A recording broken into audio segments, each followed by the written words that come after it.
but the three Vikings that were there with the two others that popped up behind it were enough to clean up all four Colossi. So Dragon Fury gets the moral victory, but he's down to 2 base, one of which is completely unsaturated against 3 more or less completely saturated bases.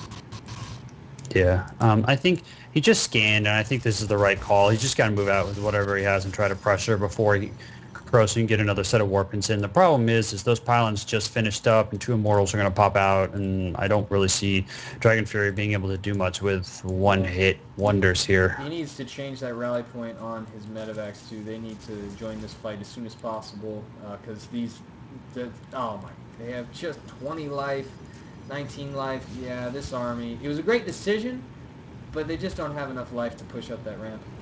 Yeah, true. Even without the immortals, they would die too quickly.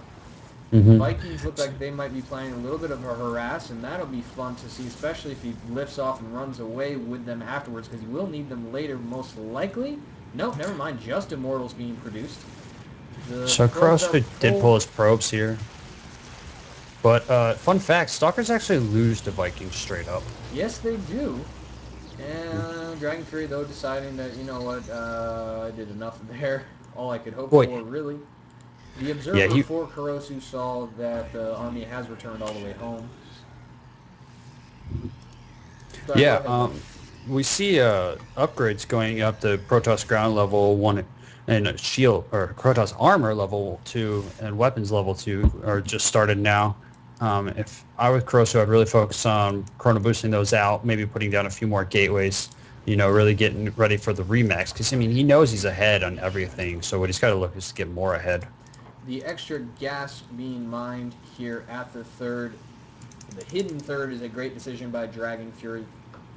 I'm glad that he did that. That will allow him to continue with the Viking medevac production. And yeah, he really seems to love going. Never mind, he's building a lot of Marines, and I'm glad that he's doing that because Marauders are effective in small numbers or huge numbers.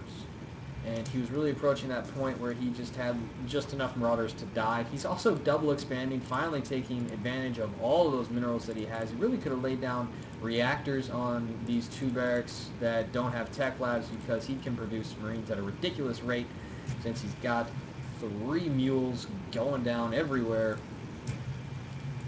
Yeah, I would. Yeah, I would really like to see Kurosu Oh, the like. drop. I'm sorry, everyone. I missed that. The Nexus did not get completed. The drop by Dragon Fury harassing Kurosu. Kurosu warps in, doesn't move his army down, which is fine. He's got enough Zealots and Photon Cannons to be able to hold Dragon Fury with some fantastic little micro here. And Kurosu now finally realizing that, hey, I probably shouldn't be taking that engagement.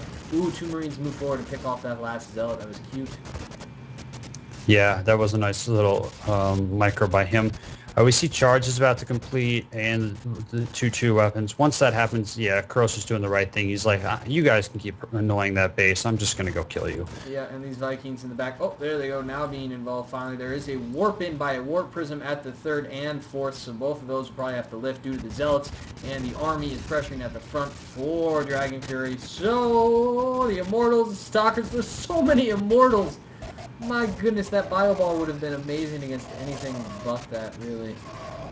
Right, but I mean, Kurosu had the opportunity to do, he saw all the immortals coming out. It's like, yeah, I'll just build immortals, and they own marauders. Yep, and it seemed like a pretty smart pre-planned thing. He's like, okay, I went Colossi, and I see that you built a lot of Vikings, so now it's time to build the Immortals, where Vikings are kind of useless. Exactly. So we see like these 8 Marines each have a medevac to their name. Which 9 is Marines. very, very Flash style of him. The SCVs are pulled, the Marines engage from the side, but even with all that healing, Immortals just way too powerful, those cannons. What are they called? Yeah. Phaser cannons. GG, well played, and then the Japanese symbol for E on the end, which also Phase looks like disruptors. smiley face. Phase disruptors? Mm-hmm. Entering that score screen, or better known as our banner overlay on Good as Gold, we say thank you everyone for watching. And interestingly enough, there is going to be a game number 3 in this semifinal, so click on the next VOD or stay tuned for more StarCraft Good as Gold action.